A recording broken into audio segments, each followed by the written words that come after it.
everyone, and welcome to Dojo Live this January 6th, 2023. My name is Kim Lantis, and it's my pleasure to be mediating, right, a very special, moderating rather, a very special series we have on Dojo Live this month. The entire month of January, you can join us on Friday, 10 o'clock Pacific, for a series all about the metaverse. And here for show number one are joining me are Fermin. We've got Fermin Chavez, Dianela Gamboa, and Sandra Vaquez, all from Encora. Thank you for joining me. Thank you for having us. Yes, it's going to be super fun. And I feel like it feels like it's like this personalized learning show for me. I know that's not the case, but I'm going to feel special and I'm going to go with it. So before we get started about the metaverse and why we've kind of chosen this series, sorry, you can probably hear my dog barking. She's nuts. Sans is famous now here on Dojo Live. So let's get to kind of know you all a bit better. Like I said, Sandra, you are a UX and CX, or user experience, customer experience leader at Encora. Dianela, you are a UX designer. And of course, we've got Fermin, UX researcher, covering the whole spectrum here of what is UX. But please tell us a bit about yourselves, your backgrounds, kind of what led up to this UX path in your lives, and especially your interest in metaverse. Thank you. We can start with you, Sandra. Take it away. Okay, perfect. Well, thank you, Kim, and it's a pleasure to be here. I always enjoy the Dojo Live, being part and watching it as well. As Kim mentioned, I lead the UX and the design team here at Encora, Mexico. And my background is also in entrepreneurship. I had my own startup and make all the mistakes possible when it comes to user experience, and it was kind of my way to learn. So on my career, my focus has been on helping other companies from a startup to large organization to always make processes and products that will be loved by the users, that will be able to be developed by the development team, and that will make some money. So this is how my career got started. And for me, metaverse is a topic very interesting. I have always been passionate in technology. I don't want to disclaim myself. Well, I was the generation that was born without internet and was able to grow with the internet. And I see that metaverse is the next step, and it will provide a lot of ways for companies to improve their business, their workflows, and their competitiveness. And I'm excited. I wanted to be part of this. All right, nice. The next thing. Cool. Fermin, let's kick off then with you. Thank you. Hey, I don't know. I'm an engineer. I have a master's degree in industrial design, and I kind of shifted towards design because I was sort of dissatisfied with the things that I was doing or supposed to do as an engineer before. I thought that for them to work, they needed to be thought of differently, and that's where I found design, like user first. I think, like if you place them from 10 center, then everything makes sense for me, and it's like, oh, okay, then I know what I have to do. But the other way around wasn't working for me, so that's what happened. And well, Dianela and we've been talking about this metaverse thing for a while now. It's very trendy these days, and there's a lot of conceptions and misconceptions around it. And I was just realizing that I did, like, my bachelor's thesis was used some augmented reality on it, and I didn't realize it. I hadn't thought of it that way, and I have participated in projects that are part of the extended augmented virtual reality thing, and I didn't think of them that way because my ideas of the metaverse are separate, like dominated by what's topical. And I guess we wanted to clear the air, like what is really happening here, what can we do, what can we know, what is there to know. So yeah. I like that. And I think it aligns with your own story of less about the how and more about the why. And I think that's great. Perfect. And Dianela, last but not least, what's your story? Okay, so I'm a UX designer, and I had also like a change of career. I am a graphic designer, but I started on marketing. So I worked in marketing a long time, but then I realized that I wanted more like a balance between business goals versus user goals. So I was always focused on making landings to make clicks to draw audience, and I like that and I love that. But then when I realized, like, okay, but what am I giving to the user? Why does he wants to click this? That's where I started to think about the UX world, and I started learning and I loved it. So I just shifted. I said, bye, I love this. So as Fermin was saying, I love the metaverse and the UX XR world, because I think that that balance between why are we doing this instead of, oh, how cool can it be? Like, why are we building this? Why are we creating this kind of stuff? Is it good? Is it bad? Why is it good? Why is it bad? So those type of questions was what we were thinking and that we wanted to discuss, like more as a point of view, like what do you think? What do I think? So that's the focus of this episode, so we can talk about it. All right, perfect. Well, thank you. So let's kind of kick it off. I think something that you had said, Fermin, which brings us to the topic of today's show, and that's really the metaverse basics. So we're going to be talking about virtual, augmented, and mixed reality. But the biggest question, and I think the first question, is this idea of conceptions and misconceptions. So what is the metaverse? What is it? And maybe what is it not? Well, I would like to start because that's sort of the process we took to get here. And perhaps the most dominant definition is like the pop culture one. Not what it is, but what we think it is. And I think most of us think of it as this internet that you can walk around in. That's it. Like, oh, it's like the internet, except it's virtual. And that is like, perhaps if you ask anyone, it will be sort of that definition. And I think it's interesting, but not exactly accurate. And perhaps Dianela can give us more details, like, okay, how do we go from that definition that is somewhat accurate, but it's in our imaginations, to what is actually out there? Yeah, so I started my learning path too with this. So I started with the conception of it, and then I learned. I think the most important part that I learned was that all of these metaverse and AR and VR are totally separate things. And also, there's no one metaverse, there's no one owner, there's no one single centralized metaverse.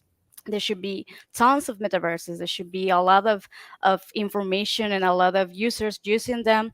So I think the long answer, it will be that it is an internet-like system. It is not like the internet. So except of using like the normal three-dimensional world metaphor, we are using like virtual representations of us in the metaverse. So it will be like a digital avatar in our minds, of course. So instead of a hyperlink like your profile on Instagram or Facebook, you will be you, like a avatar, right? So that's the idea, and that will be the metaphor that we're looking forward to. But the reality is that it could be whatever we want. It will be whatever we want, and it will be created for a lot of users. It will be lots of metaphors, a lot of metaverses, and I think that will be the actual idea of what it will happen. Yeah, it sounds fun. And I think it kind of is a good question of what we'll talk about a bit later, I think, and that's the ethical implications of what this could or could not be. Yeah, the definition that I ahead. came across a while ago, and I really like it and kind of resonate with me, was that the internet is something that you browse, and we are very familiar with it. But the metaverse is something that people is experiencing. So for me, that is what resonated. Metaverse doesn't compete with the internet like a lot of people does, but it's more that you build in the internet. And here you're building experiences. How do you experience metaverse?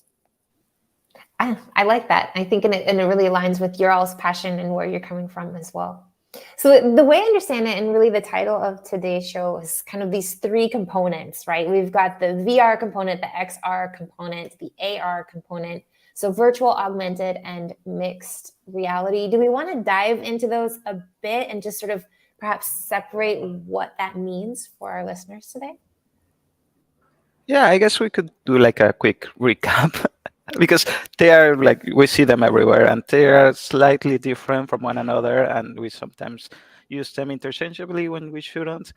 It's a whole thing, But let's say virtual reality. That is an experience that is completely virtual, in which you are immersed and you have some control over. Like the most basic example is like a 360 video. It's a virtual world, and your interaction is limited to your point of view. That's it. You have some control over it, and it's completely virtual. The augmented reality, on the other way, is like overlaying some digital computer-generated content over the real world. And I think an example that blew my mind, because I didn't realize how ubiquitous it was, is when we're watching sports and we get like these overlays, like you watching American football and you see the line moving with the players. You watch the Olympics and there's a lot of digital overlays. That is actually augmented reality. But I love that one where you're like where they are to like beat the world record or whatever. Yeah. You're like, and go, you see go, the go, line go. moving ahead of it. Yeah, that is augmented reality. That's what we're getting, and I never thought of it that way, but it is what it is. But between the two, there's like a whole spectrum of mixed reality. When you go from some augmentation to completely virtual, that's MR, mixed reality, and the whole package, including all three of them, is what we call extended reality. And perhaps that is the most useful term, because none of the it's rare that you get a pure experience of one or the other. You often get some mixture of the three. Yeah, I like to think it as a graph. Like you have, I'm going to put my hands here. So this is full reality, and this is full virtuality. So this is all what we call XR, like the X, like meaning every kind of reality that you can have. So the full world, like real world, you will have all of your five senses, right? You can see, you can walk, you can experience everything. But in the virtual world, it will be the same, but in the virtual world, you can see, you can experience, you can feel, you can touch in the virtual world. So at the middle, let's say, is the augmented reality, where you can see the world, but you can also see virtual stuff like Pokemon Go. Like you can have your cell phone and you have your camera and you're seeing some virtual stuff. Also with lenses, so you can see when you're moving around in your table, maybe some little I don't know, funny Pokemons. So that's the like the graph like continuum. So that's the full reality. You'll have all of your five senses, and in the full virtuality, you'll have your five senses, but inside the virtual world. So like it's called the DOF, like degrees of freedom. So of course, if you're in the real world, you'll have all, and in the other one, you'll have none, because you will be on the virtual world. So that extension of the reality could be more virtuality, more reality, more, and we can have a lot of interchangeable ideas. Like Fermin was saying, an example where you're in the virtual world, but you can see your phone. So you're in the virtual, but you also have reality here. So that could happen. You can have both of them. It's not like one replaces the other, or you can replace. So that's the good stuff. I think there's a lot of options. I think there totally is a lot of options. And I think let's talk about maybe what we need in the real world to experience this virtual world. For example, you mentioned your cell phone, you mentioned glasses. Where are we currently, and maybe where do you see this heading? Like what do we need to experience this metaverse, and how perhaps accessible is this to the general public? Oh, it's more accessible by the hour. Like, it's funny that you mentioned, because last night I sent a clip to Dianela. HTC just released a new virtual reality headset, and it's aiming for the $100 mark. And we've gone from like $600 to like $100, and it's becoming more and more accessible every day. And that's basically what you need. Like a headset is the most basic thing. Different headsets have different capabilities. Like there was the Google Cardboard. Perhaps we don't remember it. It's discontinued now, but it was just like a cardboard accessory for you to put your phone in. That is at the most basic what you need. Like you need a viewport with some control. Like your viewport, your smartphone has like an accelerometer that can tell your orientation. That's the most basic stuff. More complicated, more expensive headsets have more degrees of freedom. They have like external controls that you can grab onto. There are even whole rooms that map your position. But like if we go for the basics, you need just a headset. Very cool. And so let's talk about something. I think, Dianela, you touched on this a little bit, and this idea of perhaps escapism, and this balance between this five senses in the real world and this balance between the five senses in the virtual world, and maybe what that could imply for both good and bad.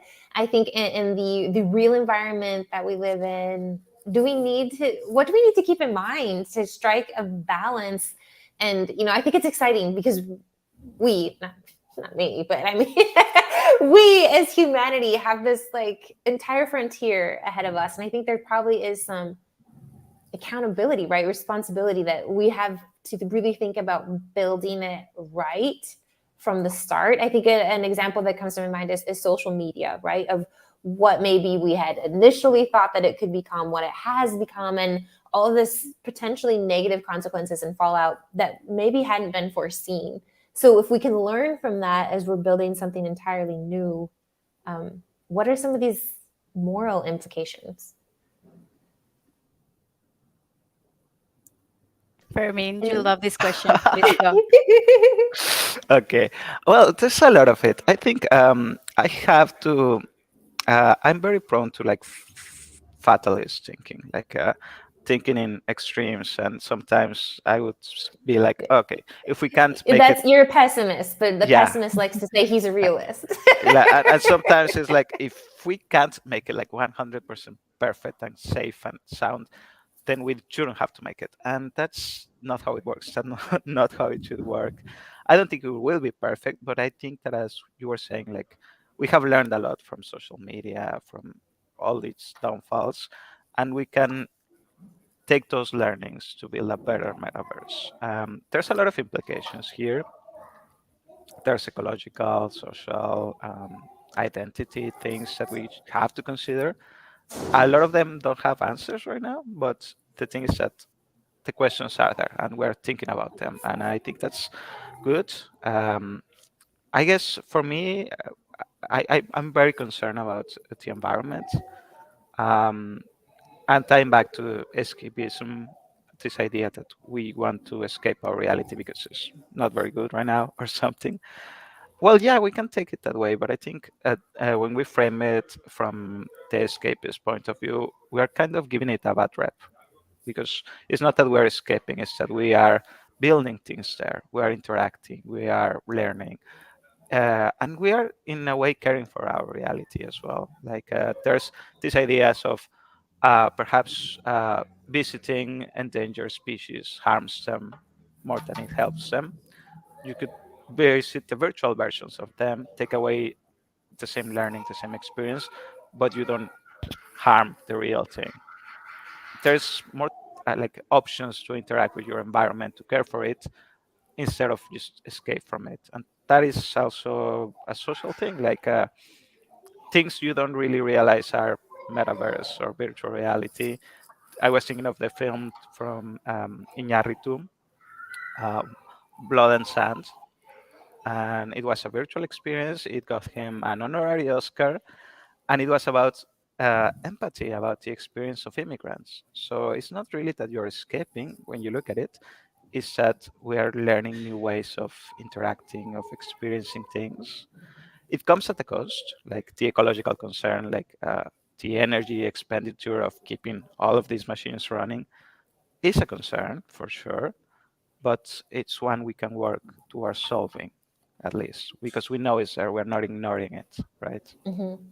And I think that's a really good point. Something that doesn't even cross my mind, I think, as a member of the general public, the energy that it takes for all of us to be connected, because it just happens, right? Or that's how we perceive it. Sandra, you're going to say something.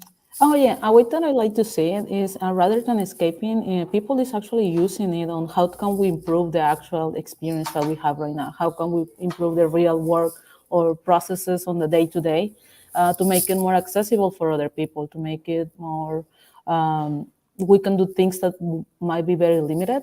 One example is in which AR and VR is used is in therapy. Imagine that you are afraid of flying, and instead of having to purchase a ticket and do all this exercise that would allow you to get better, artisphobia, therapists are using different VR solutions to make the patients have the whole experience from a safe environment. We can see it also in logistics. A lot of people is using it, or companies are using it to help train their employees on what are the better way to storage the different materials that they have. Travel is also a big industry that is getting an advantage of it. Here at Encora, we also have help companies on the fintech area, create programs using VR and AR to help train their employees on how to solve machines that might be really expensive to travel, or that if they make a mistake, it will be very expensive, but they can train on a VR environment. I think that's a really good point, and something that comes to my mind too is this idea of maybe reverse engineering or even experimenting. I can see this happening of, I don't know, all kinds of different use cases. Let's say like in economics, right? If we wanted to try a tax percentage, or what would this look like? How would this function in the real world? Different ways of voting. How are people actually doing this? And perhaps, pulling some of these results in a place where nothing really in the real world, without any real world impact, but being able to kind of draw real world conclusions, right? I think that's absolutely fascinating. Cool. I love that. Sorry, Kim. Yeah, go ahead. I just wanted to add that I love that you use that part of non-creating impact. But what happens when we do create impact? I have one example that I love, because I think I started to learn more about the metaverse and the XR uses with this misconception too, like why do we want to escape? Why do we want to create other worlds? Like, what's wrong with the world? Of course, a lot. But I think what I learned was that actually the first use of a 360 video and the way that they used it was on journalism. They travel to Syria and they record the stuff from a kid's perspective. So then they go to the UN and show them that video, and it was like they were experiencing it. I mean, if they never even went there, they may never understand that experience for the actual people living there. So when they experienced that video, they started crying. So they understood finally, and they got the chance to do something, to actually make decisions, to actually change their reality. But if they don't go there, they don't understand, they don't know. So I think I love that, because that happens all the time. And in food banks, they made a video where you are standing in a line, like waiting for food. So when you are about to get to the food on the food bank, the people in the guy in front of you like has a scissor and dies in front of you.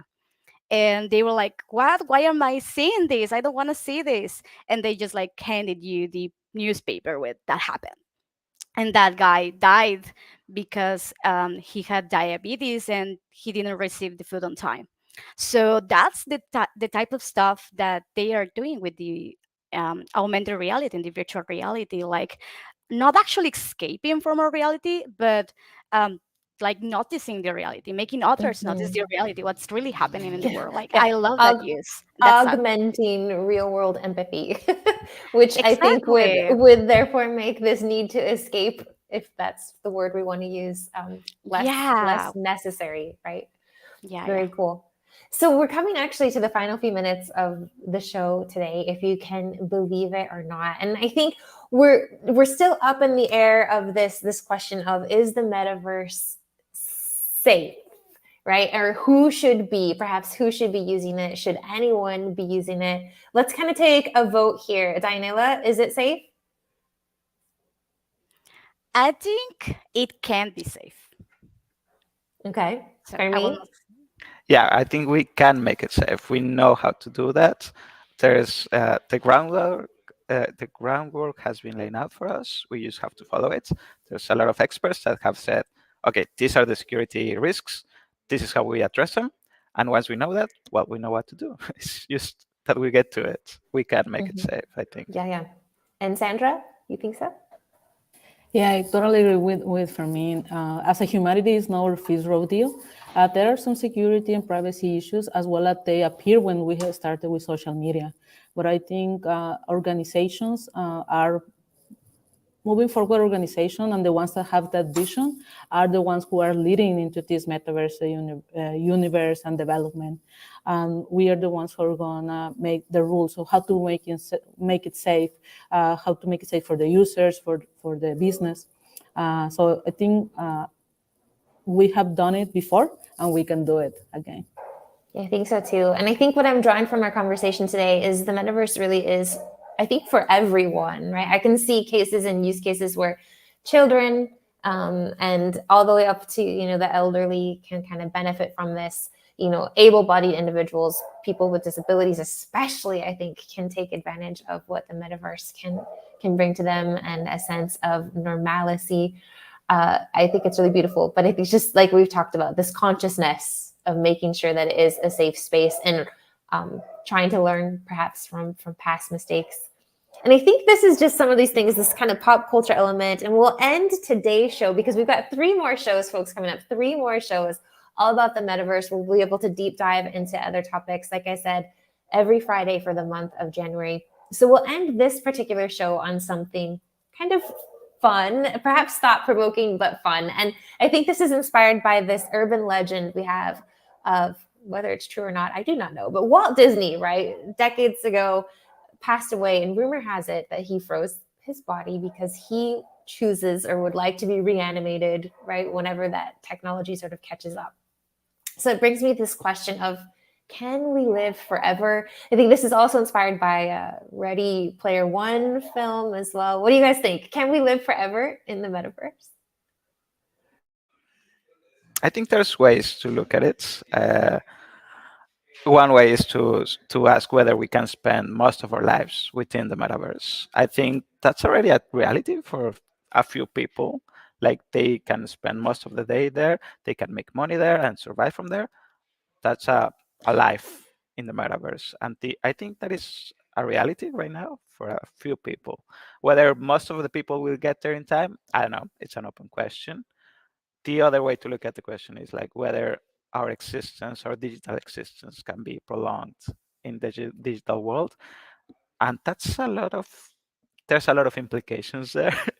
Like, but when I think about that one, it's more of, okay, let's go to pop culture, what it's been done, what it's been said, because it's a question coming from that perspective. And I think those are both things that we will be discussing. Next time we will be talking about finances and how money works within and outside and around the metaverse. And we will also be talking about pop culture in our 3rd episode and the ideas that have influenced and shaped it. Yes, and I love that because I think our generation grew up watching these types of movies, like this apocalypse of the internet, of the technology, like the robots or something like that. So we also had misconceptions because of these movies. So I love to talk about that in one of episodes. So what do you think? What do you believe this will happen? How it will happen, the brands that are scaring us. So I think that's the type of information that we want to discuss and maybe I don't know, learn something from it and something about our culture too. And I guess this is a question of the ages. Just because we can doesn't mean that we should. Totally. Yes. Yeah. I recently got to watch, my 11-year-old daughter got to watch all of the Harry Potter films for the first time. And it makes me think of the last one, right, with the Deathly Hallows. There's the wand and the stone and the cloak, and the wand and the stone turn out bad, but the cloak at the end, he decides, I'm going to join death, right? Like, I don't have to evade this anymore. So anyway, there's this question of, just because we can, should we? And that's the question of the ages. Perfect. Well, I think we've had a really great introduction to what the metaverse is, the idea of virtual, augmented, and mixed reality. We've tapped into some of the ethical implications as well. And as we laid out, we're going to be connecting every Friday this month to dive in more. Fermin, what's the high level? You gave that again, but what can we expect over the next 3 weeks? Okay, so we'll be talking finances next week. The week after that, we will be talking about pop culture, our imaginations, the possibilities of a future with the metaverse, a healthy future, one we want. And on the next final episode, last week of January, we will be talking about access, hardware implications, the less known uses of the metaverse. There's a lot of interesting stuff that we didn't even cover here. So yeah, join us this month. Join us. Perfect. Well, thank you, Fermin, Dianela, and Sandra for your expertise today. Yeah, check it out. Until next Friday, and you metaverse gurus, stay safe, and we'll see you then. Thank you, everyone. Thank you.